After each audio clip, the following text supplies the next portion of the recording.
Good evening, sim racing fans, and welcome to the virtual Milwaukee Mile tonight on LSRTV for our coverage of the SARA Sim Auto Racing Association RB Performance Super Late Model Series, continuing as a part of their 2015 championship tonight for the second Triple Crown event on the Super Late Model season, and we're glad to have you with us on LSRTV. Up at the broadcast booth is Evan Pasoko. Thanks for tuning in tonight on this Thursday evening. The field already hitting the grid for tonight's special event, the Dan Weinfurter Memorial 150. So as this field hits the grid and gets set to get rocket rolling, we'll give you the LSRTV starting grid. A lot of the big names up front are up there in the championship. We'll review that as well as the night carries on. But Ty Spearman going to find the number 92 machine on pole position in this one alongside James Linkowitz. The 7 Ford Fusion will start in second position. Justin Brooks, the number 33 Short Track Racing Network entry. That Toyota will roll from third,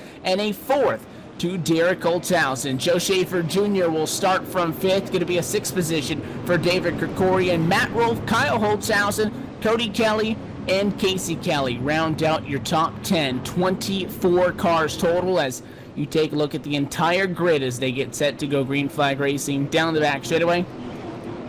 Tonight's race already going to be getting set to get underway, and again, it is provided in part by RB Performance, title sponsor on the RB Performance Super Late Model Series. The pace car is going to get down and out of the way here shortly. We're going to get this one underway. It's round 9 of 12 in the championship, but the second big money, big lap event race on the year as we get set to get this Triple Crown continuing underway. Pace car is down to the way. Green flag flies already at quarter number 4. And the race down to quarter 1.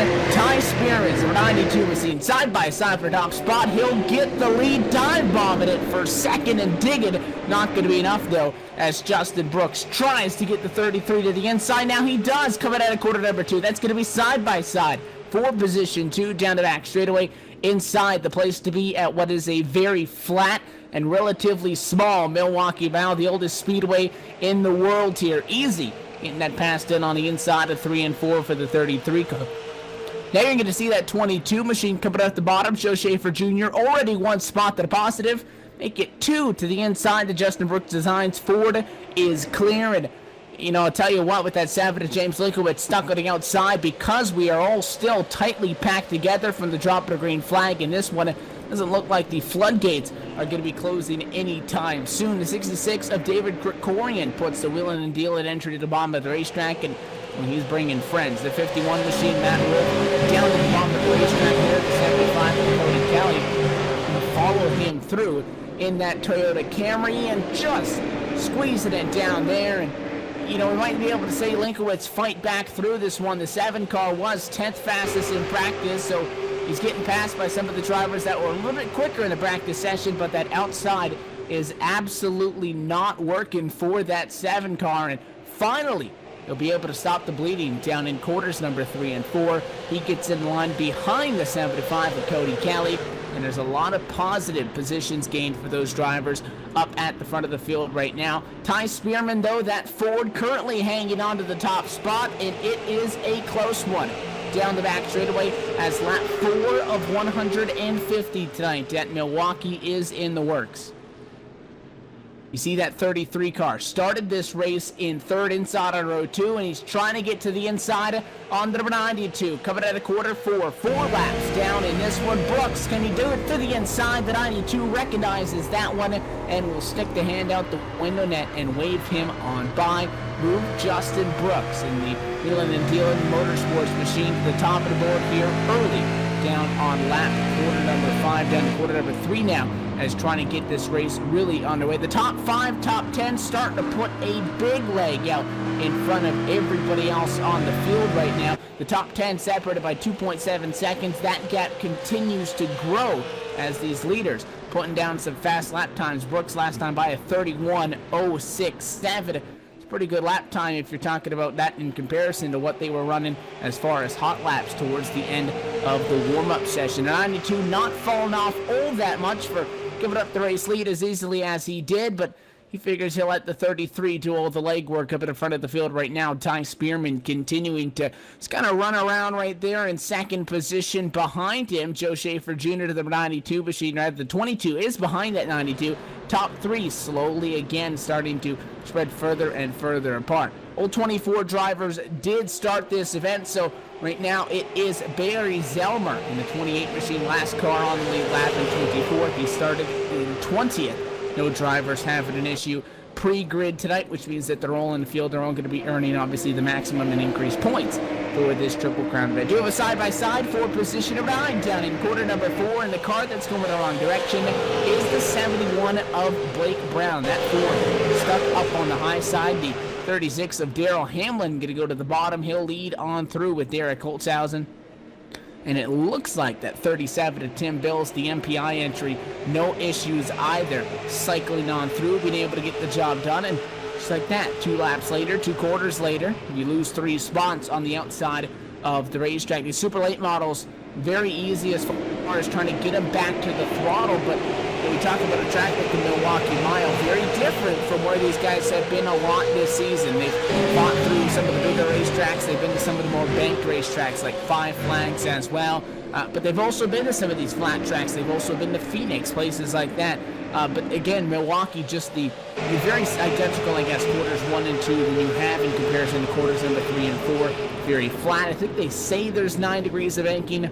Wouldn't put a whole lot of money on it because as a driver, it feels just about flat when you're trying to work it there individually. And now the gap between the top 2 starting to become a legitimate gap down in 1 and 2. Brooks, who was sitting just a car length over Ty Spearman after getting the top spot for a while, starting to pull away. This should not come as a surprise if you were with us on the last event here with the Sim Auto Racing Association RB Performance Super Late Model Series. In fact, that on that first Triple Crown event, it was the names of Justin Brooks, Ty Spearman, Joe Schaffer Jr., Krikorian, Kelly Lenkowitz, Kelly Wolf, and Holtzhausen all the way through the top 10 were the same names that you saw up there. The defending winner into today's event is Cody Kelly, who won last week's event at the Lanier Raceplex, 150 laps at Lanier National Speedway. He's running inside of the top 5 right now. And, you got Cody Kelly in 5th, Casey Kelly in 7th. They started alongside each other on row number 5. Right now, they're separated only by James Lenkowitz, who in that number 7 machine right now, the Ford Fusion, again, started in 2nd, and he went backwards early in this event. Stopped the bleeding behind the 75. He's yet to lose another spot, but he's really now falling off the back of the 75 because you got Cody Kelly in 5th position, 1.2 seconds off of the race leader, but still relatively close to Brooks, Spearman, and Schaffer, all in a big group now down in quarters number 3 and 4. Then it's a 1.3 second differential between Cody Kelly and James Lenkowitz. And if you're Casey Kelly behind the 7 machine, that means instead of being 1.2 seconds off where your brother is, and the guy you started alongside up now in 5th position, you're in 7th, and you're twice as far back, 2.8 seconds to the negative in that wheeling and dealing Toyota, trying to set himself up to the point where he can get in a position to attempt to make a pass, but the inside is crucial, especially good corner exit. Very easy as a driver to be sitting 2nd in line, and you get close to somebody. Now, trouble down at the back part of the racetrack. Caution flag is out. Up against the fence is the 71 car. Ford Fusion turned around. That is Blake Brown, is up against the outside of retaining wall. Caution flag does fly for the first time at the Milwaukee Mile, and it looks like that incident did not go unassisted. We're going to get it working up on the LSRTV replay here, but it looks like Blake Brown, the number 71 car, riding in 15th position in a... Again, we talked about how the inside's so important. Well, you'll see it right here. Ron Hageland on the bottom, not quite there, tried to make it work, and it was almost a split decision by the 23 of. He still wanted to go to the inside, but part of him wanted to get behind the 71, just clipped him in the left rear, and a good attempted save by the 71. He stepped it up the hill, spun it around, did get into the wall with the left side of the race car. Could have been a lot worse than it was. But nonetheless, the 71's in the fence for the first time tonight, and his night may be little bit hampered here early. Should be able to get that car fixed up and be able to get back to the grid. So the big difference that these drivers have the benefit of tonight with this Triple Crown event is they do have an extra set of tires. They don't have that at tracks that we were talking about, like Lanier 1 week ago. They're not going to have it at Martinsville. They're not going to have it at Irwindale for the next 2 races, but they'll have it at Sobo for the final race of the year. They have it tonight. So the big thing is not only the increased race distance, increased point payout, and all of that for these Triple Crown events, but the strategy can change just a little bit. Now, taking tires 15 laps into 150 may not be the most realistic scenario, so you may see, sometimes a couple of guys from the back of the lead lap, they'll trickle down pit road, get service and whatnot. Unless you're getting damage repair, I wouldn't count on seeing somebody come down pit road this early. One thing that we did learn as the lights go off on top of the pace car last time, though, is that when you actually decide to make that pit stop could be very crucial as far as in determining what your race car is going to be like at the end of the run. Sometimes you pit, you end up back in the pack, you get in a wreck. Sometimes you pit too early. By the end of it, somebody who pits a little bit later has got fresher tires on a later restart. A whole lot of different strategy going on, and to take a look at a bunch of these race cars, a lot of them similar decals, a lot of them team cars. Expect some strategy to be played and be shared amongst those drivers as this race continues. Lights around the racetrack and on top of the iRacing.com Ford First Mustang pace car have gone off. We get set to go back underway with the Dan Weinfurter Memorial 150, the SARA RB Performance Super Late Model Series. Pace car going to take the sharp left-hand turn down to the safety of pit road. 33 in control. Green flag flies. We're back underway down at quarter number 1. No problem for Brooks. He's through. He's clear. Ty Spearman trying to not fall back like the 7 did on the start, fighting for his life. Side by side for second. Make it 3 wide for fourth. Behind them is everybody fans out down the back straightaway. Real slow corner exit for James Linkowitz, and we'll follow a couple more spots as the 22 machine preferred lane for Joe Schaffer Jr. Finally, in 3 and 4 is going to be able to get the hookup and get the run he needed to get around Ty Spearman.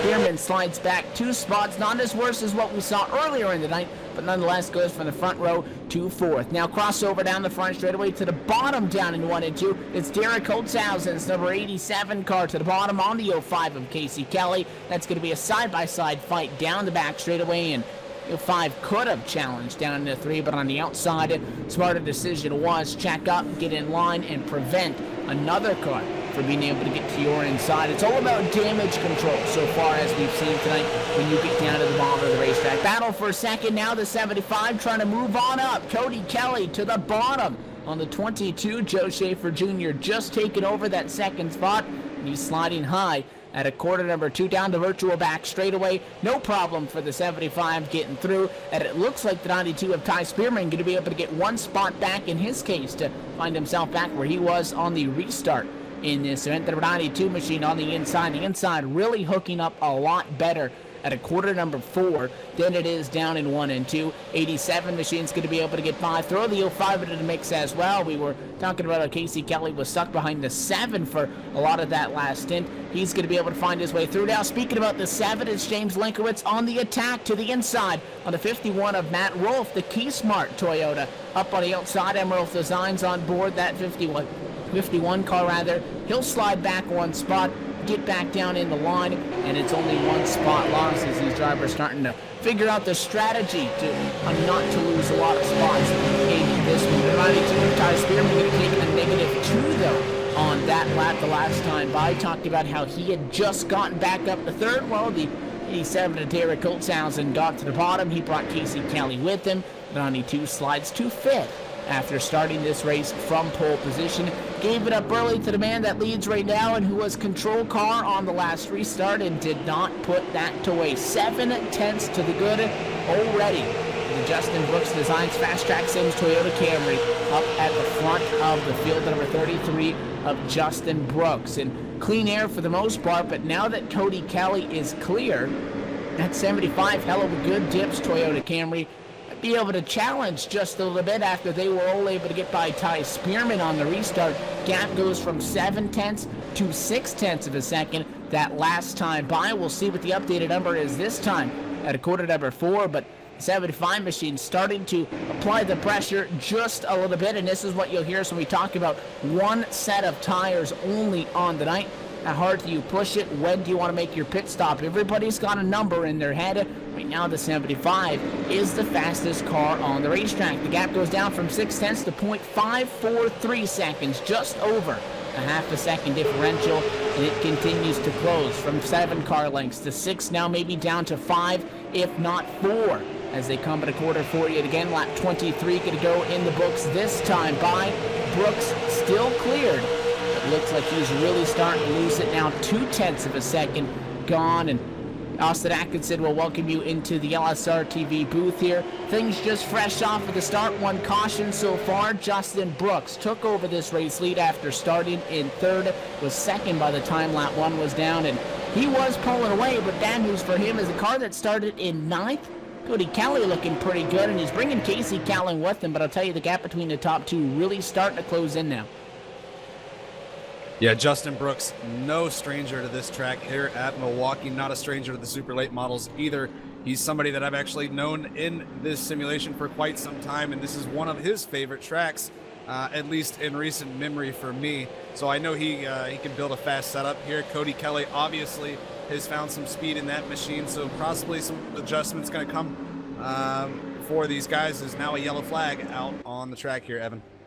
And it looks like trouble down the back straightaway for the number 98 of Ian Lane. The Ohio State Buckeyes machine turned around backwards. A caution flag is out, and it is a multi-car incident, actually. It all starts in front of him as we get the LSRTV replay up for you. Kevin Allman just up in front, really close to the back of Dale Owen, coming out of quarter number 2 to the point where they got contact. You'll see that replay right now. 10 gets into the back of the 29, gets sideways, is up into the wall, and when it comes down, innocent bystander, and all of that was the 98, and the car that took the brunt of the impact was the Rocky Ridge Custom Trucks entry of Colin Allman, because that driver forced to take the iRacing virtual tow to pit road, so obviously some sort of significant damage on that race car. If he does return to the racetrack, he will be a couple of laps down minimum, as he's got to wait about 3 minutes before the sim will actually allow him to begin to make repairs and begin to take service on that car after starting in 16th and being 4th fastest in practice. Not a good end to the night maybe for the 10 of Colin Allman. They are now officially out of this race. Tough break, Austin, just like that for... And again, the way the qualifying works here is in these Triple Crown events, you have to qualify in through the qualifying order in the dash and time trials. It's a complex situation. You could have a fast race car like Allman there had in the number 10 car, 4th fastest in practice, but when you start in 16th, it's very hard to show that speed, and you kind of find yourself in those spots that he was just in, where you got a lot of guys racing very tight, especially if you feel you're a little bit quicker than them, maybe try to force the issue a little bit too much. Not the case, because the 10 machine there on the back of the 29, trying to get a run off the corner. We talked about how important that was here at Milwaukee. Very flat track. You want to be able to get to the inside down the straightaways, and you find yourself in an incident. Now a possible top 5 race cars junked, and you come home and mark out the field in 24th. Yeah, absolutely. This is a lot of guys that are running a different type of setup than maybe, the next guy. Typically, it's a flat track the way it is. A lot of times you'll find, at least for myself, when I build a setup on a flat track, I'm not so much focused on the entry. The middle, obviously, I want to free your car, but it's all about the exit for me. If I can get the power on the exit here at Milwaukee, that's the key for me, at least, to be able to make passes. May not be the fastest car out on the track, but that's typically what I look for in a setup here. So I think, like I said, there's going to be some different strategies as to, how you set your car up for Milwaukee, but I think that's coming into play here, as you'll see with Cody Kelly and Justin Brooks. Justin Brooks got up to the lead quick, but Cody Kelly was obviously coming fairly fast, so maybe a longer run setup for Cody Kelly and something for the short run from Justin Brooks. I guess I'll just take a little time to figure those things out here. Gonna line them up for another restart. Pace car down and away. Green flag flies and back at it across the start-finish line. 2nd has not been the place to be. No issues that time for Cody Kelly. Has a good restart by the 33, and a poor one, we shall say, for the 05 of Casey Kelly. Allows that 75 of Cody to get down in front of him, but it finds Derek Holzhausen stuck on the outside after restarting outside on row 2 in 4th position. Allows the 22 of Joe Schaffer Jr., who was riding bridesmaid earlier on in this race, in 2nd position after a good move on a restart. He's able to get on through, and then again, here's where the floodgates open. The 92 car to the inside. If he's able to get there, the 36 going to follow as well. So the 87 really needs to get down, and he'll be able to slide in front of Ty Spearman. Not be able to hold him for now. He'll contact the 92 sideways in 1 and 2. Around goes Ty Spearman, and big contact there by the 23. Big contact there. That was Hagelin, Ron Hagelin, that came through and just got him, T-boned him in the door there on the exit. Spearman, heavy right side damage now, as it looks like he made more contact after that. It looks like Barry Zelmer also went around in that 28 machine. So several cars involved here in what started out as just a little bump mid-corner. And I don't know that I would even call that, Evan, as so much intentional by any means. I think there was just a little contact there. Somebody a little late in the brakes, or maybe a little early to the gas. It wasn't a very hard nudge, but like we mentioned, this being a flat track, that's a hard car to try to save here. Yeah, that everybody looked like they drove it in a little bit hard. The 87 up the hill, Ty Spearman up the hill, the 36 and the 7 were all sliding up as well. And, you know, they could have all felt maybe that the 87 was not going to be able to get clear at the 92. So they were getting ready to throw it down to the bottom. Did not work. And then, again, as you said, the very slightest of contact, not even in the left rear, which is, you know, really a sensitive part of the race car, where if you hit somebody there, the car's going to go around quick. He got hit in the right rear. It was a very slow spin, and it looked like they almost might have all been good. They went 3 wide to get around him. Small contact for the 4, but the driver with nowhere to go was that 23 of Ron Hagelin, who, you know, he goes to the outside of the racetrack. He's going to take out the 12 and the number 28, so he's just got to hope that that 92 spins somewhere else. Unfortunately, that was not the case, so not only a tough break for that Coca-Cola 23, but evidently, obviously, a Ty Spearman tough break for the driver that started on pole position in this one. Going to be a big hit tonight as that driver's on pit road and has some pretty substantial damage on that Ford Mustang. Absolutely. Several drivers coming down. Dustin Graham, Barry Zelmer, who was involved in that last one, and also Matt, looks like Matt Rolfe also coming down to make a stop there. So some of the guys towards the back or mid-pack coming in, getting some fresh rubber. We'll see what that does for them. However, your leaders still staying out for the moment. Justin Brooks able to hold off Cody Kelly before that last caution came out. Didn't get the chance to really turn too many laps and get the cars wound up once again. So we'll get ready to go set back to green flag racing. As you got to give me a little backstory here, Evan, with Cody and Casey Kelly. Are we talking brothers here? Yeah, that's right. It's kind of scary how they're following each other through the field as well, Austin. They started 9th and 10th. You know, you always talk about how brothers could be attached at the hip. Well, they followed each other through the field, the 2nd and 3rd. And last time we saw these guys with the Triple Crown race, they were running alongside each other. So very identical speed. They probably have the same race set under there, as those are some, you know, Team Wheeling and Dealing STRN machines. But got some pretty good speed. We'll have to see what they can bring to the table against Justin Brooks now, especially considering the fact that Ty Spearman, who was one of the fastest cars, I think, on the first stint of this race, now for all intended purposes is out. If you're just tuning in tonight on LSRTV and not familiar with how this Triple Crown works with the Sim Auto Racing Association RB Performance Super Late Model Series, it is round 9 of 12 in this championship that features iRacing's premier short track racing stars and some of the best drivers on the service here tonight. There is the overall championship that they are still racing towards tonight, but there's also an individual points championship for these Triple Crown events. We've already seen one, and you'll see another one just in a couple of weeks here on LSRTV from Sobo, which is actually going to be the season finale.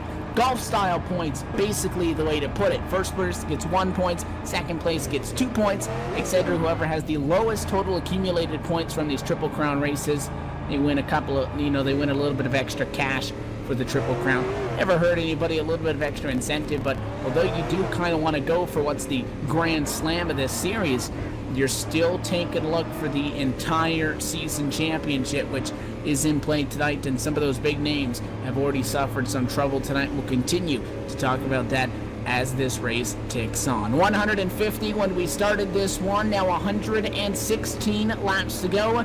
this time by pace car. Get it down and away yet again. Justin Brooks to control. Pace car's going to cut it off. Justin Brooks hard on the gas. It looks like Kelly got a little better start that time. He was able to hang right there on the bumper. He's going to get down in front of his brother, Justin Brooks, using all of that apron down onto the curb, slides it back up. Great line through the corner there for Brooks, but I think Kelly's going to get the better of it. He took a little higher entry, got a better run off the corner, and down into turn number 3 of it. And they are all over each other, down the back and down into quarter number 3 at the 75, trying to find a way through. He was faster on the last long stint. Look at this, 33 slides high a little bit, and he has a near. Oh, Kelly down to quarter number 4. Cody Kelly all over him, defending series champion for this RB Performance Super Late Model Series from 1 season ago. This is the top tier racing series as far as within what SARA has to offer. Not only do they run these Super Late Models, you also have the Neo Racing, SK Shootouts, the Sportsman Street Stocks, the Emerald Designs Pro Late Models. So the top of the top, and it's your defending champion putting on the heat. The defending Triple Crown winner. Big bobble now, but at quarter number 4, almost contact as Justin Brooks tries to hang on, and now Cody Kelly's got the inside. Also now a battle for P3. Here comes Holtzhausen down to the inside, that 05 machine. So now the Kelly brothers is going to get split up here as the 87 works his way into the mix. The 33 had a big slide off turn 4 that had to heat up the rears. He's going to have to take it a little easier these next few corners to try to not burn up the rears any more than he already has here. These guys not on fresh rubber as of yet. There are some guys further back that made pit stops. The 87, however, not one of those. He's just found some speed these last few laps here. Now the 75 gets through. Can Justin Brooks be able to maintain that second running position? Casey Kelly was not able to follow the 75 through. That driver, as we were talking about, just slid to 4th. Holtzhausen's able to get up and in front of him. Holtzhausen having a really good run as well. Tim Bills, the number 37. Don't want to say he's been quiet tonight, but after starting in 12th, he's up to 6th right now with the MPI Performance entry. Really starting to creep towards the front of the field as he did last time we saw this Triple Crown Series in action. In between all of that, how about Wade Cheater right now, the 12 machine, the Smith & Wesson Chevrolet in 7th. That driver up from 18th. You got a guy like Scott Dunlap in 11th. He started this race in 24th. So, you know, we document some of the struggles for some of these big drivers in the championship as well. A lot of guys having a good start to their evening. The 87 of Holtzhausen looks like he tried to make a move on Brooks, didn't work, and he'll allow Casey Kelly through. That's a swamp for 3rd and 4th. Holtzhausen a little bit of contact with the back of Brooks' machine, slides up high. Be for P4 if Bills can get up there and battle. Those guys have taken off from the rest of the field by probably 3 or 4 car lengths now. Next for 22 machine. So these guys, all the top 5 running fairly close here. All it's going to take is one person slipping up, and it's going to cost them at least a position, if not a few. Kelly now trying to pull a gap over everybody else, but yet again, it's these top 5, top 6, top 7 who, although they're running tight together, they're doing so putting a lot of time on everybody behind them. The top 10, the gap 2.8 seconds from 1st through 10th, which is where we find the 51 car of Matt Rolfe. That's where the fight is. The 66 of David Krikorian down to the bottom of the racetrack. That's a side-by-side fight in quarters number 3 and 4. No problem for the 66 car getting through. Looks like he'll bring the 71 of Blake Brown through as well. And Matt Rolfe going the wrong direction after starting this one in a single-digit running position in the Rolfe Designs Key Smart 51 Toyota. Now back to 12 on the racetrack.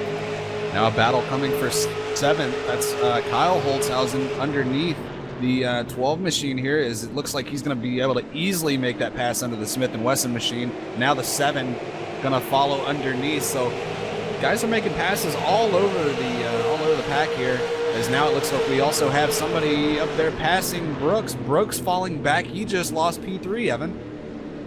And as Cody Kelly gets set to put lap 43 in the books, we'll step off the microphones for just a moment as we take lap 44 and a moment of silence in honor of tonight's Dan Weinfurter Memorial 150. We go silent to honor and remember the life of the late Dan Weinfurter.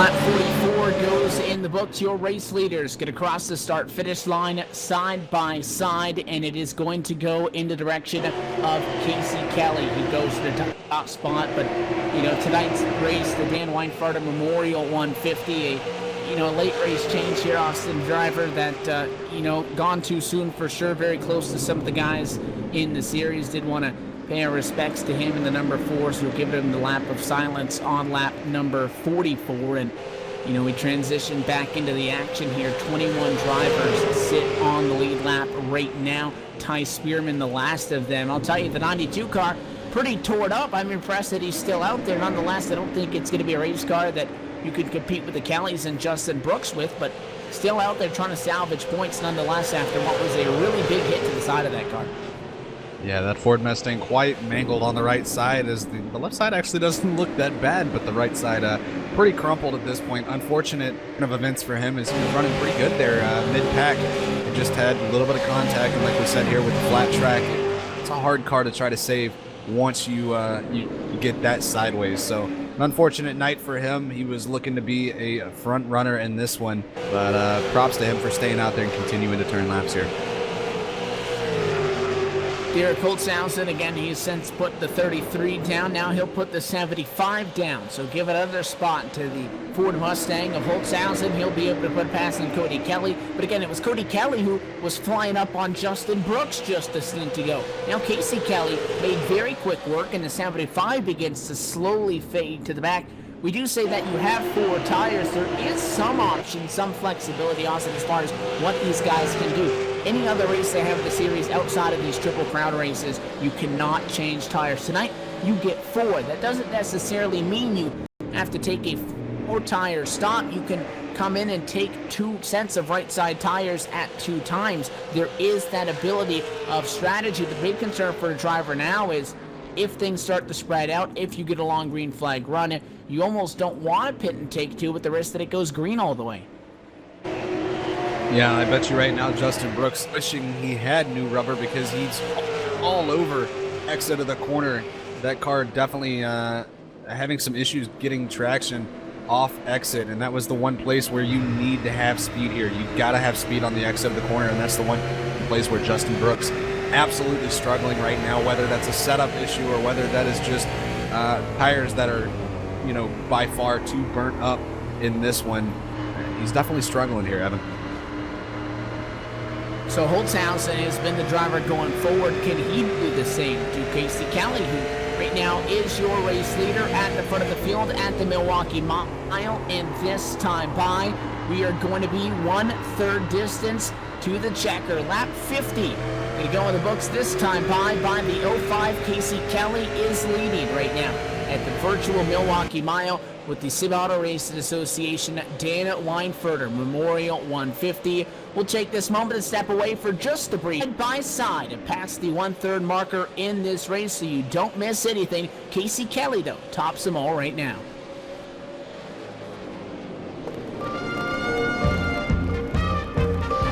Once it sights us,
Back live for the caution flag is out at the virtual Milwaukee Mile under yellow past the 1/3 mark in the SARA RB Performance Super Late Model Series.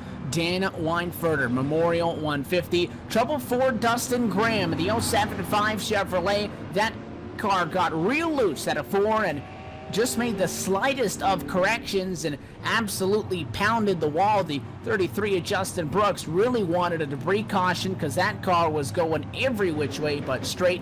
He kind of got it. His caution flag is out and he'll be able to come down. He's going to be one of the highest running drivers to take advantage of coming down pit road early on in this one, and you would imagine it would probably be a tire strategy possibly along the lines of just taking 2 right sides past the 1/3 mark, and you're going to do that again at another point. Could also be some damage repair also, but interesting to see Justin Brooks come down pit road. Austin Atkinson, and he'll be back in the pack, but we'll see how this strategy continues to play out because nobody has had a stranglehold on this race yet. It's been a revolving door up at the front of the field. Yeah, interested to know exactly what the thought process was behind this stop. I don't know for sure that you'll see him run back up through the field. I know at this point, if I were in his shoes, I would probably take those tires and just kind of hang out mid-pack and not really overdrive the car too much and just wait and see, you know, what the other front runners do, because you had several cars that stayed out there, pretty much all of the top 5 with the exception of Brooks staying out. Casey Kelly had gotten off to a pretty large lead there before the caution had come out there, and Brooks' car was only getting worse. So at this point, I would just kind of take it easy if I were Brooks, see what these guys are going to do up front. We'll go from there, and we'll see where things play out. Right now, we're a little before halfway point here, so long race still to go here. A long way home for sure. Again, this is the second Triple Crown event on this RB Performance Super Late Model Series season. If you weren't with us the first time, well, let's give an update on what you missed in the first one for race 1 on the Triple Crown. It was race number 5 on the season. 38 drivers attempted to qualify as we were at the 5 Flag Speedway, and 32 drivers made the grid for that 200-lap event, with Trey Jarrell taking a pole, but was inverted to 8th for the start of this race with the top 8 inversion. Joe Schaffer Jr. was inverted and started in first. Schaffer led the race early until James Linkowitz took over the lead, and as the race reached the halfway point, a caution set up pit strategy. Most of the field had to pit, and they got new tires. Many others stayed out. This handed the lead over to David Krikorian. Krikorian, though, on newer tires, was overtaken by Jacob Linkowitz. A caution late in that one with 70 to go allowed the drivers who had not pitted to come down. They gained that tire advantage, and when it was all said and done, it was Krikorian who charged back to the lead by lap 146, led it for the final 54 laps to be able to take home the Triple Crown 200 at 5 Flags. So still trying to go back-to-back tonight. He sits 10th and still well within striking distance. It's an all Kelly front row, Casey Kelly on the bottom, Cody Kelly on the outside. They'll be the control car at quarter number 4. The pace car going to take the sharp left-hand turn down to the safety of pit road and gone. 05 in control. Green flag flies and we're back underway. Not good news for the 75 because the 87. How about Holtzhausen to the bottom? Tim Bill's big move down low as well. I thought Holtzhausen had spun the tires a little bit on the start. It looks like that may not be the case because he had a pretty good start. Or maybe Kelly just had that bad of a start, but Tim Bills also dropped down to the bottom, was getting ready to try to shove that car down underneath Kelly also. Don't know that he's going to be able to do it, but here comes the 787. Another Holtzhausen working his way up into this top 5, and he might be somebody to watch out for. Even though with a little right front damage, you can see the wheel exposed on that machine. Still got a pretty fast ride here, as aerodynamics probably not all that important here, Evan. Yeah, that's Kyle Holtzhausen, who started in 8th, has been relatively quiet in that teammate as well, the Ford Mustang rather, just behind, trying to get up to where Derek runs right now in 2nd, picking through the field. It was relatively good for that 75 of Cody Kelly to only fall to 4th. Again, the outside has not been a fun place to be. Tim Bills does complete the pass that last time by and will slide up to 3rd right now. Side by side with the 33 car, fresh tires, fresh off of a pit stop. Justin Brooks going backwards. The 22 of Joe Schaffer Jr. going to put a move on a mid-pack, and now the 71 going down low as well. Maybe the 33 didn't take tires that early at all, Austin, because he is really slow down the back. the 88 machine going to be the next driver to put a move on him. Matt Eddy going to make a pass. Looks like the 7 to James Linkowitz may be able to do so as well. So maybe it was more of a damage control stop for that team because he's really struggling in the middle of the pack after he was one of the fastest cars when he was up front. A lot of that could have to do with a little bit of the aero push from being behind somebody, but I mean, you know, he had a couple of guys just blow his doors off that he was racing around and being competitive with a little bit earlier on in this one. Side by side, just in front of them, Wade Tashida going to lose a spot. I'll tell you, Blake Brown's starting to charge forward in that 71 car. Yeah, absolutely. I'm still not sure that Brooks even took tires. I think you're right on that one, as it looks like Linkowitz was able to go around here, but the 71, Blake Brown absolutely charging hard, passing cars, just made a pass on Dunlap. Now he's going to work his way to try to get up to the 787 of Holtzhausen, who's dropped back a position after the 22 made it by, and he's just hanging out in the high line. It looks like he's just kind of letting cars by here, so I'm not quite sure what's going on with that 787 machine, as he may be down on power here. More side by side inside of the top 5, and it is for that position. The 75 car up high on the racetrack. Cody Kelly going to get passed by not only the 787, but you got as well the 22 and the 71 machines all slotting on the inside. So interesting the way that this Cody Kelly 75 is working, because he was challenging for the race lead before the caution flag came out. But before that, he only went backwards right off of the drop of the green flag. Maybe that 75, hell of a good dip Toyota Camry. Maybe with a little bit of a Jeff Gordon race car. Needs a couple of laps to get her up the full song. Don't expect to be surprised if he starts to go forwards yet again, as right now he has fallen to 6th. He's just behind the number 71 of Blake Brown. Brown being able to pick up another spot on Tim Bills. So the 71 machine, quiet night so far, but Blake Brown started in 11th, 22nd fastest in a practice session. He's now going for a podium spot to the inside and clear on Derek Holtzhausen up the 71, up the 3rd. Forget about that 22, though. Schaffer also making a lot of ground pre-corner on Casey Kelly. Casey Kelly, I'm sure, looking in the mirror going, all right, well, I don't know how much longer I'm going to be able to hang out up here, as that 22 machine is absolutely flying, turning lap times that are about 0.8 of a second faster a lap than your leader. And right as he pulls up on the bumper hill, you'll see, I'm sure we'll see a pass here, probably going into turn number 3, as I don't know that Casey Kelly's going to try to hold him up here. It looks like Casey Kelly coming over the radio, letting him know, hey, take my inside, I know you're faster. So that's a veteran move there by Kelly, and probably a smart one at this point in the race. Joe Schaffer Jr. was just getting around the 33 of Justin Brooks at about 10th. Now he's leading this race at lap 70. Goes to the top of the board, and it wasn't even like Schaffer was close. There was 2-3 car lengths down the back straightaway. Really, though, John Schaffer Jr. had to check up for Casey Kelly in 1 and 2. You'll find just let him go. Didn't want any sort of issue there. And I'll tell you, now you're really starting to see that tire strategy, which, as we talked about the last Triple Crown race, we saw caution plays into the fact that these guys can do a lot with the tires. Well, you're seeing what tires for the first time tonight can do for you. Blake Brown, one of those drivers who's flying forward. Joe Schaffer Jr. on an absolute tear from the middle of the race pack right here, trying to get through. The 22 was one of those cars that came down. He took all 4 of his tires, though, Austin, so there's nothing left in the pit for the 22 car. It's all it broke right now. Absolutely all are broke. Another car that is on the move is the 88 of Matt Eddy. Matt Eddy just made the move on Tim Bills, and now it looks like he's charging towards the front, like some of the other guys that have already made their moves in the races. Now the 88 going to work up to the back of Derek Holtzhausen to try to make the pass in turn number 1. So several guys on fresh rubber here in mid-race, and that's not necessarily a bad strategy, but that leaves guys like the 75 of Kelly and Justin Brooks, who still have fresh rubber down in pit road to take a little later on. And I think that may be the winning strategy here, is see how long you can make it on tires before you absolutely have to pit. And with the way that caution flags are working here, Evan, I don't know that that's a bad idea necessarily. We're getting a caution flag just often enough to keep these guys grouped up. Well, absolutely. We talked about that first Triple Crown winner when it was all said and done. Krikorian, who right now is still out on the racetrack and is fallen, though, to 14th position. The fact that he got blown out of the lead by James Linkowitz, who took tires, but he took his tires later. He was faster when it mattered, and that's exactly a scenario that you could see here tonight.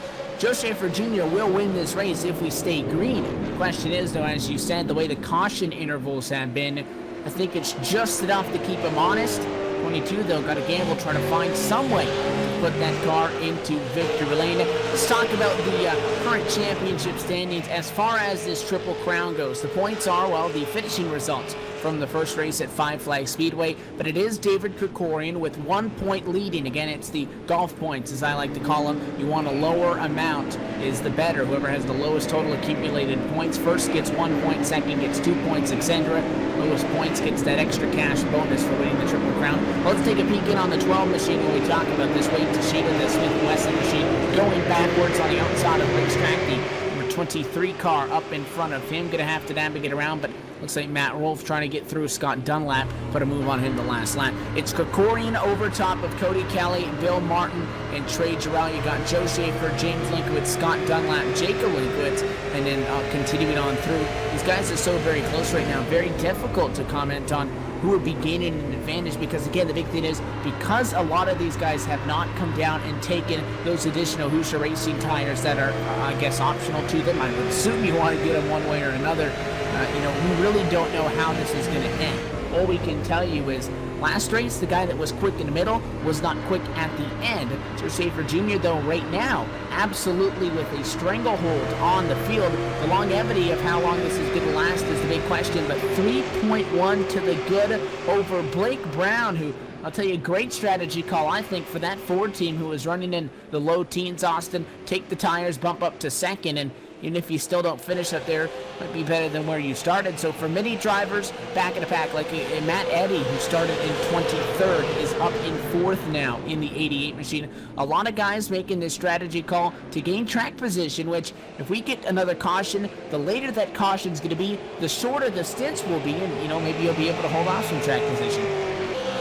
Yeah, and I tell you what, if this race stays green flag, the 22 is going to start seeing some cars in front of him again, and it won't be for position. It'll be people he's about to put a lap down. So the longer this race goes, the closer he gets to the tail end of the lead lap cars there. So definitely going to be interesting to see how long this race stays green flag racing and where these guys settle out. But the 75, it looks like, has gained a little bit of life again as he made a pass a couple laps ago on Tim Bills. He's worked his way back up. That's Cody Kelly in the 75, back up to 6th position as he tries to get back to the 87 of Derek Holtzhazen for P5. So definitely still a car to watch as Cody Kelly is pretty good on the long run. Obviously not fast enough to catch the leaders who were on fresher rubber. But at this point in the race, I'd have to say if I had to make a pick, that Cody Kelly machine probably my pick to take a race win here. He's got a very fast machine here, and I think he's proved that so far, and he's been quite consistent within his lap time, so definitely taking care of the tires thus far.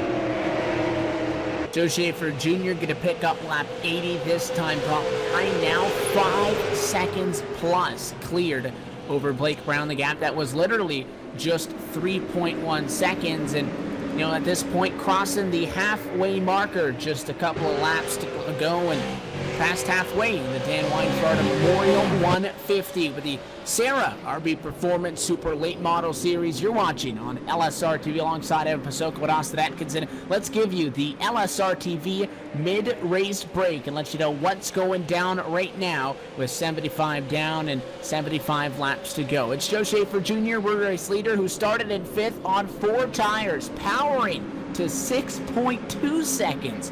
Nearly a quarter to half a second gaining per lap is in front of the field right now. Blake Brown sits behind him in second. A 71 machine really resurging in this most recent stint after taking his tires. The car that started in 11 is up to second right now. It's a 3rd position for Casey Kelly. He's been up at the front of the field. Matt Eddy from 23rd rides 4th right now. And then you have Derek Holtzhausen in P5 after starting in 4th. Cody Kelly is 6th. 7th position is Tim Bills. Kyle Holtzhausen in 8th.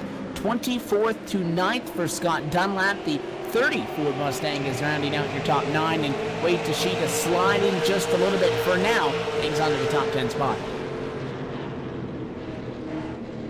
Yeah, currently still holding on to a top 10 spot. Justin Brooks back there in 11th, battling for position with several cars here. Those guys running really tight right now. The 51 of Rolfe currently scored 12th. David Krikorian 13th. Linkowitz scored 14th. 15th was Ian Lane. Got involved in a caution earlier. Some damage to that machine. Daryl Hamlin also back there. Zelmer scored 17th. Cody Thompson 18th. 19th is Paul Fugit. And then Ty Spearman, who is still scored 1 lap down. Heavy damage to that machine will round out the top 20. Hagelin also 10 laps down. Don't believe that he is really running in contention anymore. Scored 21st. And cars off track, Dustin Graham in the 075, 29 of Dale Owen. And then Colin Allman also off track, scored 58 laps down. And that is for 24th here, Evan. A little bit of shuffling going to go on from what we told you around P10 because it was the 30. Scott Dunlap is going backwards just a little bit. That driver quickly falling to 14th as the 7, the 51, the 66, and the 12 all trying to power around him. And there's a big pack down the back straightaway. The 787 odd man out. It's Kyle Holtzhausen on the outside of the racetrack right now. He'll get passed by Justin Brooks, Wade Tashita, David Krikorian, and Matt Rolfe. So 4 drivers in 2 corners.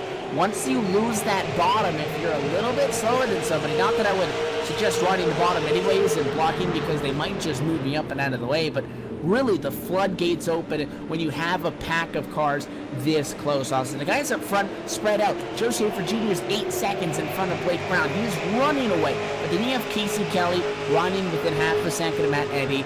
They're in their own little bubble. You got Cody Kelly riding kind of close to Derek Holtzhausen. A couple of cars there, throw Tim Bills into the mix. But to have Justin Brooks, Wade Tashita, David Krikorian, Matt Rolfe, Kyle Holtzhausen, and even James Linkowitz, that's 5-6 drivers within half of a second through 1.5 seconds of each other. Very tight to the point where if something were to happen in this group of cars, it would be very bad. But as well, you saw it from the perspective of Scott Dunlap. If somebody gets to your inside, very bad news for you because they're all coming with them. Bad news on the track right now is for a few cars. Paul Fugit, the 44, scored 19th position. Cody Thompson also back there in the 4 car, scored 18th. Both those guys just now going a lap down, along with Barry Zelmer, the most recent victim of that 22 of Schaffer. Schaffer is just absolutely flying around Milwaukee right now, and the next car at his sights is going to be Darrell Hamlin. So several cars already put a lap down, and that's going to hurt those guys once this next caution, if the next caution hits, because those guys are going to be trapped here. And there is the lucky dog in effect for these Triple Crown races, but only one. So statistically, it would tell us we're going to get a caution. It better happen soon, because now really getting into the spot where the more these guys spread out, the less likelihood of that being a thing. Ian Lane wants a caution flag for debris as that driver rides in 15th position right now. But it's Barry Zelmer with the lucky dog spawn at the moment. Behind him, Cody Thompson. Behind us, Paul Fugate in the 44 Lions Club International Chevrolet. In a spot where they can't really fight with each other because they're struggling with the handling of the race car in their own respects. And Joe Schaffer Jr. continuing to put on a blistering pace is about to be double-digit seconds clear of second on back. He's not slowing down anytime soon as far as trying to put more guys a lap down. That 36 of Darrell Hamlin's going to be in the negatives in at least the next lap, if not 2 if he's lucky, because that 36 machine quickly getting bigger and bigger in the windshield of your race leader. And obviously you would expect that car going to be able to get out of the way. Schaffer going to make the move and not going to be much of a contest there. But still, look at this, 8th through 14th. It's about 8 or maybe 6, 7 drivers, I think, total in there. 7, the magic number, all the way from Justin Brooks through Scott Dunlap. 7 drivers within 1.5 seconds of each other. Very tight between all of these guys right now, especially considering we're a good 40 laps into this run. Yeah, absolutely, and you can see the tires taking an effect.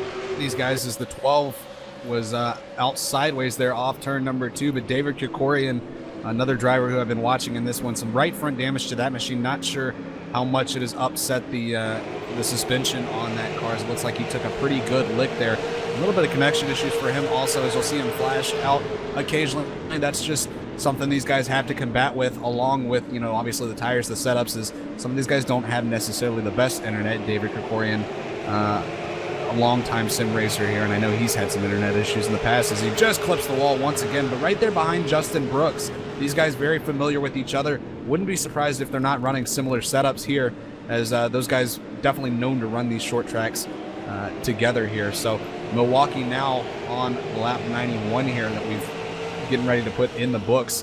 and these guys are not very fast compared to your leader, and this may not be an overly terrible strategy with the 22, Evan, because he's put several cars a lap down and he's not slowing down anytime soon.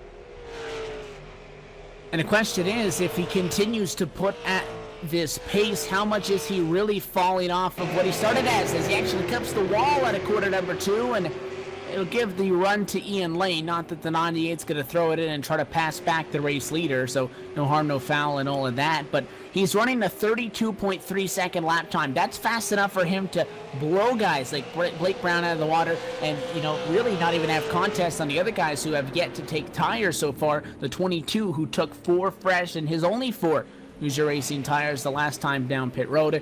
We were skeptical of it because we think that there's got to be a caution in 100 laps. Well, it's not what the 22 machine wants to see. He's running right now 2 entire seconds slower than what he was when he first got those tires, Austin. So if a caution does come out, he can't come down and get new tires. He'll be absolutely a sitting duck if anybody behind him takes some.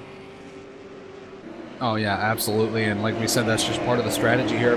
That's a great thing that they do over here with this series is, limiting these guys to the amount of tires that they can take, and I think that's absolutely brilliant because you get to see great racing like this, and a lot of strategy comes into play as the 22 looks like he clips the wall just a little bit once again off of turn number 2 there. A 32.365, so his lap times are starting to slow down, but he's still making about a half a second on the guys in front of him, or the tail end of the lead lap cars. The next one is going to be the 787 of Kyle Holtzhausen, and his last lap was a 32.894 to Schaffer's 3.97. So still making up several tenths a lap per second, and I wouldn't be surprised if he doesn't get a few more before we see the next caution here. Again, the longer the laps are completed in a stint, the more spread out these race cars get. The likelihood of a caution from contact coming out becomes less and less, but the more these tires fall off, the more the handling begins to deteriorate. You're seeing that even with your race leader, Austin, at a track like the Milwaukee Mile. So flat, when these cars start to get loose, the handling comes quite out of hand very quickly. Justin Brooks was talking on the radio with the number 33 car, who's now back up to 8th position after coming down pit road under the last yellow flag. He sits just in front of Triple Crown race number 1 winner David Krikorian. The 33, you can even see that car's wobbling back and forth. May not come from a car-to-car contact this yellow, but these guys are really starting to struggle with the handling. One car must be struggling with the handling was Matt Rolfe. He has made his pit stop Zelmer coming down lap as well. 97, and it looks like Zelmer also going to come down into pit road. So several guys coming in to make stops under green flag conditions. I think they may have just gotten to a point where they said, I don't know that we're going to get another caution in this race. So they're going to go ahead and take another pit stop here, possibly get some fresh rubber, if not some fuel. And we know one car that is pretty good on fuel is probably Justin Brooks. He made a pit stop but did not take tires, so he still has fresh rubber down in pit road, but I think he's waiting for the caution, and thus far we haven't seen it as we get ready to start working on lap 99 here. And that 22 needs to pad that lead as much as he can. If he needs to come back down pit road, he'll be significantly slower. He needs to have as big of a gap as he can in order to be able to maintain that running position for that matter. However, at a quarter number 4, as the pit stops begin to slowly kick into action, that's 99 laps in the book and 51 laps to go. This time by Joe Schaffer Jr. will take us across the 2/3 mark in this race with the RB Performance Super Late Model Series with the Sim Auto Racing Association, the Dan Weinfurter Memorial 150 tonight as part of race number 8 in this championship. You talk about the cause that this race tonight is for, in honor of Dan Weinfurter, 19-year-old third-generation race car driver in Wisconsin that passed away far too soon this past Tuesday. A good friend of Cody Thompson. You see Thompson right now driving with that number 4 on board his machine as he sits in 15th position tonight to pay homage to him. We're past 2/3 though. We'll step away yet again during green flag conditions on LSRTV, and we'll go non-stop so you can keep an eye on all the action as the strategy slowly slowly becoming what may decide the winner in this one. Joe Schaffer Jr. leads from the virtual Milwaukee Mile. This is the Dan Weinfurter Memorial 150.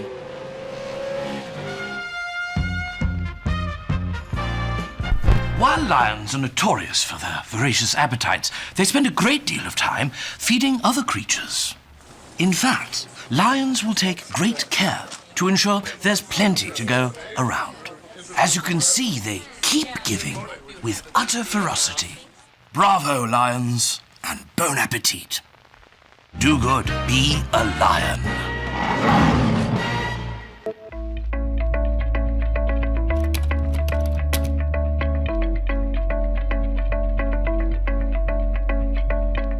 I'm Dan Garrison, software engineer at iRacing. Since the beginning of Papyrus and through iRacing, the track has been unchanging through a session. Whatever you have at the beginning is what you have for the duration of the session and the end. The track doesn't change. What we want to do is be able to have the track respond to what's going on, to have cars interact with the track, to have the track change in temperature, in the amount of rubber. We want marbles, and we want those to be generated by the cars, putting them where they should be and picking them up and rethrowing them off the race line. It's a physical-based model that we focus on first and foremost. The tire and the track interaction, what's really going on there. It would be easy to just quickly throw something together. Our standards are, it needs to make sense. What's really going on, even at the molecular level between the track and the tire. The way the track works, essentially, is we divide it up into small cells that your car interacts with. So if you're adding temperature to a certain part of the track, we can pretty accurately know exactly where that is. That gets transmitted to the server. So if I'm in a race, my data is going to the server with everybody else in the session. The server accumulates that and basically broadcasts a consistent track state to everyone, so everyone's got the same track that they're racing on. One of the big challenges was being able to implement this dynamic track with any number of clients connected and have it just work as you would expect. Have it be the same for everyone in the service who's in a session.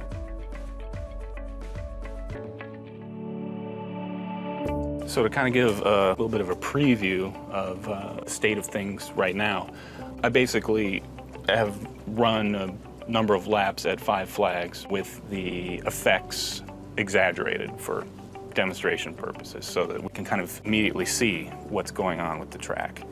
Right here is basically the track at the beginning of the session. There is a little bit of rubber on there that's put programmatically. That's the starting state of this track, and it's fairly low rubber at this point.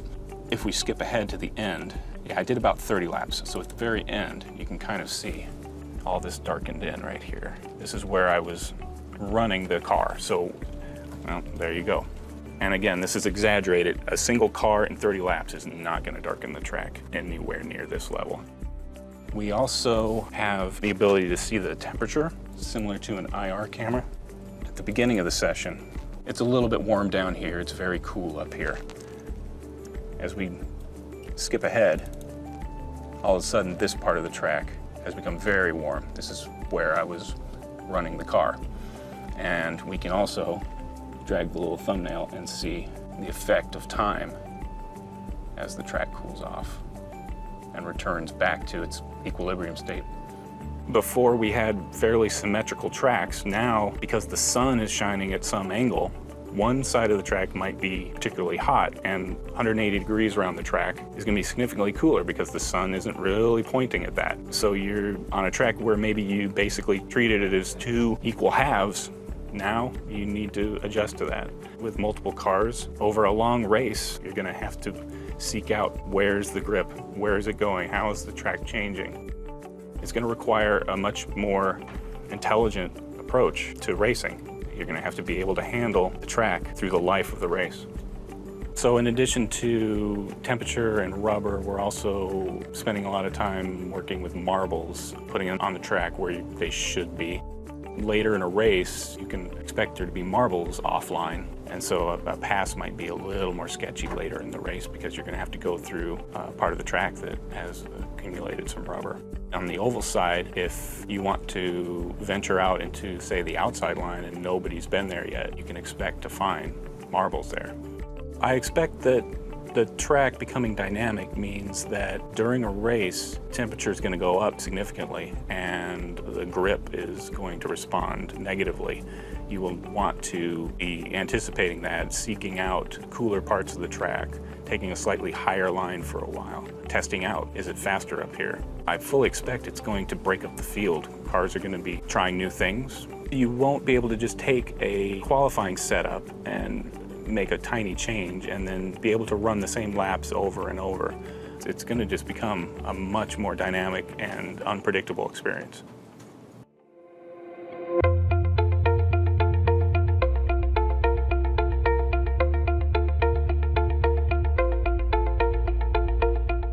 As significant as this first implementation is in creating a dynamic environment, it's really kind of just sets the foundation for even bigger and better things. We'll be able to handle day-night transitions and a moving sun and clouds coming in and have the track respond to that.